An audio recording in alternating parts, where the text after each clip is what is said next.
الحمد لله نحمده ونستعينه ونستغفره ونؤمن به ونتوكل عليه ونعوذ بالله من شرور أنفسنا وسيئات أعمالنا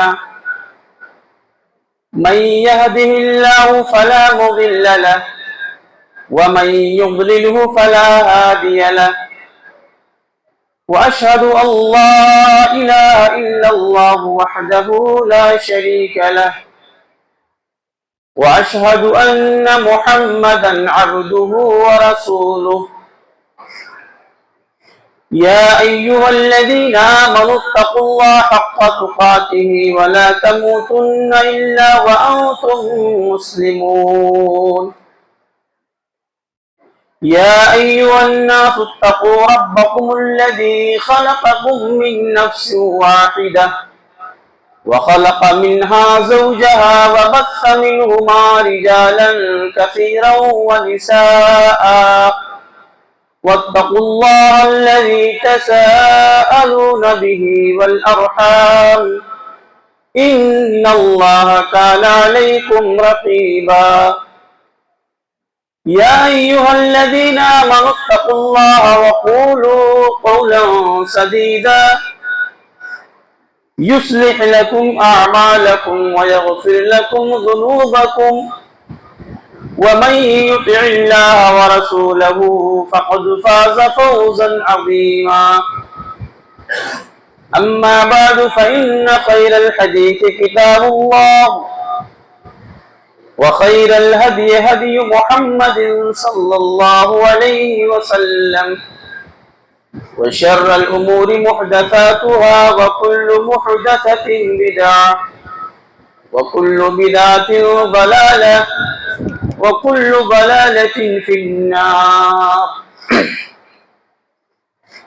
أعوذ بالله من الشيطان الرجيم بسم الله الرحمن الرحيم يرفع الله الذين آمنوا منكم والذين أوتوا العلم درجات والله بما تعملون خبير وقال النبي صلى الله عليه وسلم خيركم من تعلم القرآن وعلمه وقال النبي صلى الله عليه وسلم في رواية أخرى إن الله يرفع بهذا الكتاب أقواما ويدع به آخرين محترم و معزز سامعین کرام، دینی و ملی بھائیوں، نوجوانوں، پردہ نشین اسلامی ماں اور بہنوں، تمام تعریفات حمد و ثنا اللہ رب العالمین کے لائق و زیبا ہے، جو ہم سب کا خالق بھی ہے، مالک بھی ہے، رازق بھی ہے، مشفق بھی ہے، مربی بھی ہے، پالنہار بھی ہے، جو اس ساری کائنات کا تنہا بادشاہ ہے، جس کی صفت بیدہ الملک ہے، جس کی صفت لم یلد ولم یولد ہے ولم یکن لہ کفوا احد ہے۔ بعدہ درود و سلام نازل ہوں تمام انبیاء و رسل پر، بالخصوص ہمارے آخری پیغمبر محمد رسول اللہ صلی اللہ علیہ وآلہ، ان کے اصحاب پر، ان کے آل پر، اہل بیت پر، امت کے تمام لوگوں پر، اللہم صلی وسلم وبارک علیہ۔ محترم سامعین کرام، میں آج جس موضوع پر آپ لوگوں کے سامنے کچھ گفتگو کروں گا وہ ہے علم دین سے دوری اور اس کے نقصانات، اسباب و علاج۔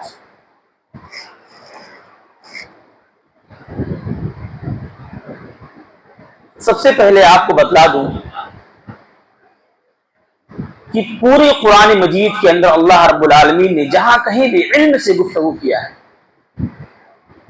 تو وہاں علم سے مراد شرعی علم ہے، علم دین ہے، اللہ کا علم ہے، اور علم دین سے مراد انسان کا اللہ رب العالمین کی معرفت کو جاننا، پہچاننا اور اس کے کما حق و عبادت کو انجام دینا، یہ علم دین کہلاتا ہے۔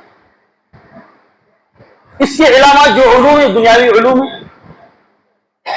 اور یہ بات مسلم حقیقت ہے کہ انسان جانتا ہے کہ اسلامی احکامات کے دائرے میں صرف عقائد و عبادات ہی نہیں آتے، اس کے علاوہ معاملات ہیں، اخلاقیات ہیں، معاشرت ہے، معیشت ہے، حصول رزق کے مختلف اسباب و ذرائع ہیں، تجارت ہے، زراعت ہے، ملازمت ہے، صنعت و حرفت ہے۔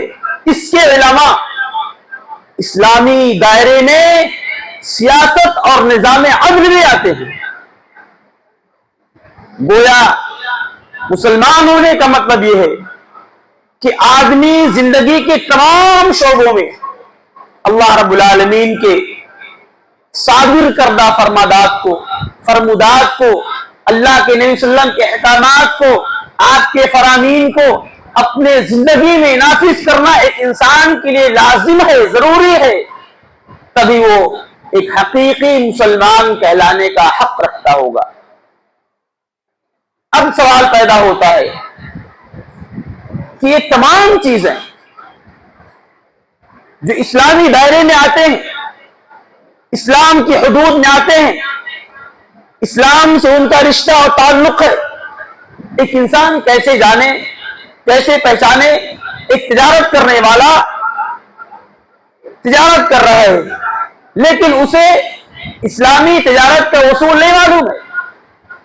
ایک انسان عدل اور قضا کے کرسی پر بیٹھ کر فیصلہ کرنے کے لیے ہے لیکن اسے اسلامی نظام نہیں معلوم ہے، اسلامی قوانین نہیں معلوم ہے۔